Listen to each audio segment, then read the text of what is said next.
Hello， 大家好，新家今天要带大家去看看什么呢？因应现在减少外食的时期，天天在家吃菜色大多吃腻了吗？是不是推荐一些辅助神器，缩短时间料理，还方便清洁？重点是保证好吃，还比较没有负担。影片最后还有超值限时优惠活动，一起来看看吧。首先第一道超简单又方便，食材也容易取得。先把冰箱适合烤的食材通通加进来，准备了鲑鱼、番茄、节瓜跟黄椒地瓜一起下去处理，把鲑鱼吸掉多余的水分，皮面朝上，加入适量的蔬菜下去，等等准备进烤箱。这边这一盘准备的是高蛋白质餐点，很适合运动完食用哦。撒上香料盐或是简单的盐巴也可以，再加上少许的米油，可以用橄榄油代替。进去烤箱不用预热，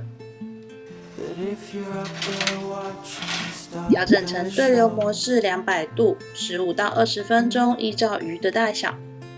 日本一般超市的鲑鱼都蛮小条，还会对半切，这边使用15分钟。那这个套餐呢，通常是妈妈一个人在家或是运动回来再吃的。中途有需要的话呢，会再加一颗鸡蛋下去烤。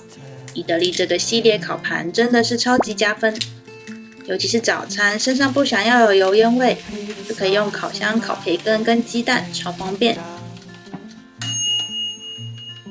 那会在上面加上最爱的假生鱼片酪梨。熟透的酪梨呢，加上 wasabi 跟酱油，吃起来就跟生鱼片一样。再加一点点绿海苔装饰一下。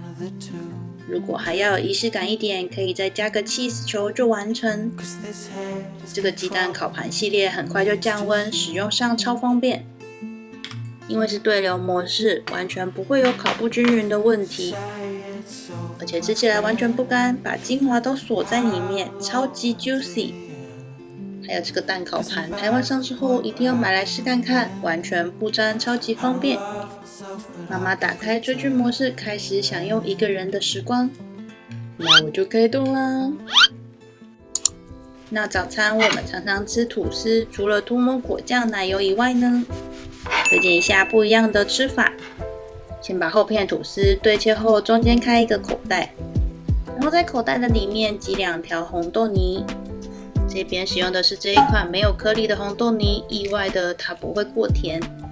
放进烤箱烤以外呢，这台烤箱还有一个秘密武器，加水进去，转蒸汽模式250度烤3-4分钟后，早餐就完成。这个模式真的是拯救了吐司的灵魂。经过蒸汽烤过之后，吐司完全留住水分，跟刚出炉的一样。这短短的3分钟，可以准备一下奶油等等备用。切奶油小撇步，可以加一张烘焙纸包着刀，切出来的奶油就可以美美的。烤好之后，加上奶油片就完成。来看看早上刚起床单眼皮的信长满不满意？안 소리 치즈. 치즈 되나요? 네, 맞다. 소리. 接下来是原本已经放弃的烤小鸡腿，遇到对的烤箱之后，现在都会在冷冻准备一包腌好的，随时可以解冻来烤。它的做法很简单，准备一个夹链袋，糖2大匙，蒜末、姜末1/2小匙，豆瓣酱1小匙，也可以用味噌取代。酱油3大匙，酒1大匙就完成。再把棒棒腿加进来，480克，大约8只的量。这边使用了2倍的量，当天晚上烤完，剩下的放冷冻，下一餐使用。把它搅拌均匀。用袋子的好处是全部都可以碰到酱汁，腌制入味。放冷藏最少1个小时才能使用。新妈觉得冷冻过后的肉质更美味，可以在上面加上粗葱或者是蔬菜一起下去烤。转成对流模式200度20分钟左右。在烤主餐的时候，完全不用翻面，妈妈就可以去煮个汤啊，或者是菜。看看它烤得多均匀，还很 juicy， 完全不柴，解救了在家就可以烤出好吃又漂亮的小鸡腿这道菜。接下来是这阵子家里最常出现的审核包餐点照烧披萨。点外卖的话呢，是自己做的4倍价钱，是不是要学学呢？做法其实不难，饼皮可以自己做，或者是买现成的。这边使用高筋面粉100克，低筋面粉30克，糖1/2大匙，还有干酵母1/2小匙，搅拌均匀后才能加盐哦。接下来加盐1/2小匙，橄榄油1/2大匙，75cc 的温水，不能超过40度。搅拌到成团之后，再拿起来揉。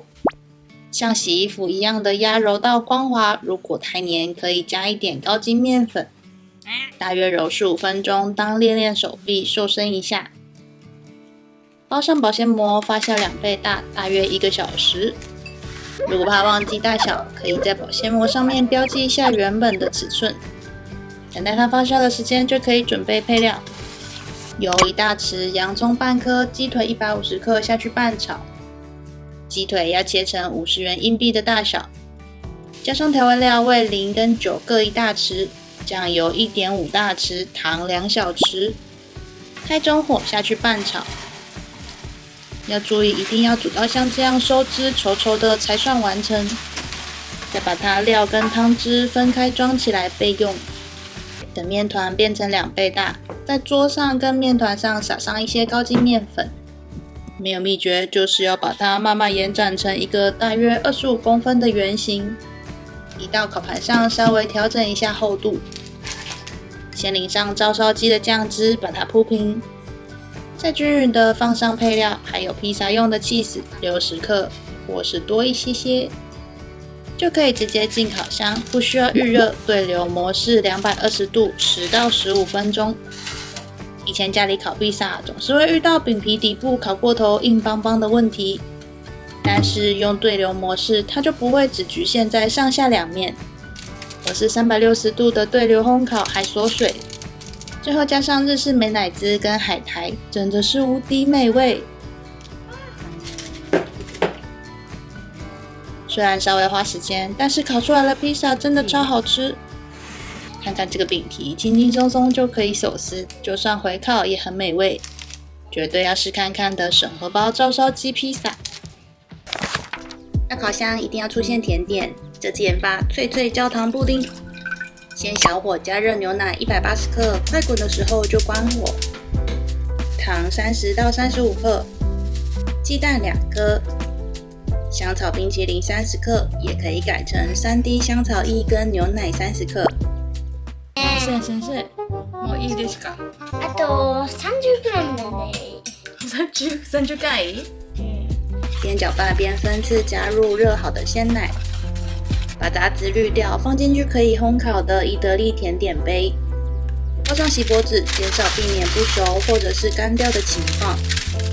那在锡箔纸上戳几个洞，加水蒸汽模式150度30分钟。另外一边来煮焦糖，不加水，中小火下去慢慢熬，依照自己喜欢的口味，颜色越深越苦。烤箱烤好之后，新妈会等30分钟，让它确定整个熟透。布丁拿起来45度看看，如果有流动，表示里面还没有熟透。接下来把热腾腾的焦糖倒在布丁上，包上保鲜膜，等它凉了，放进去冰箱就完成。脆脆焦糖超浓郁香草布丁，妈妈调整了整个月的食谱，还好最后没有放弃，找出自己喜欢的味道，推荐给大家要试看看哦。那来说说使用了2个月下来，这个烤箱的优缺点。除了它的功能很满意以外，外观很美，而且它还有很多贴心的小细节。说明书说有矽胶杯，原来一直在这里。怕水槽卡脏污难清洗，做成可以拆卸的，方便清洁。那要清理机体内部，可以把这块网子拿下来洗以外呢，原本只能这样卡卡的擦，现在可以整个开口下去清洁。十指灯管它都有贴心的防护措施，避免清洁时的时候损伤。组装也超方便，铁网下方长条的放里面，勾拉出来，勾在门的钩子上就完成。它本身有附烤盘、烤网跟量杯。如果你不喜欢油烟，也跟新妈一样受不了家里原本的烤箱，需要烤箱容量刚好，但又不需要烤全鸡的功能，这次谈到的金额直接是日本直购价，超级划算。早餐5分钟就可以快速烤好4片吐司，在家吃牛排，简单焗烤。限时期间团购，下面链接点进去参考看看哦。更多新菜色跟最新消息都在 Instagram 跟 Facebook，有推荐的菜色也可以留言跟我们说哦。拜拜。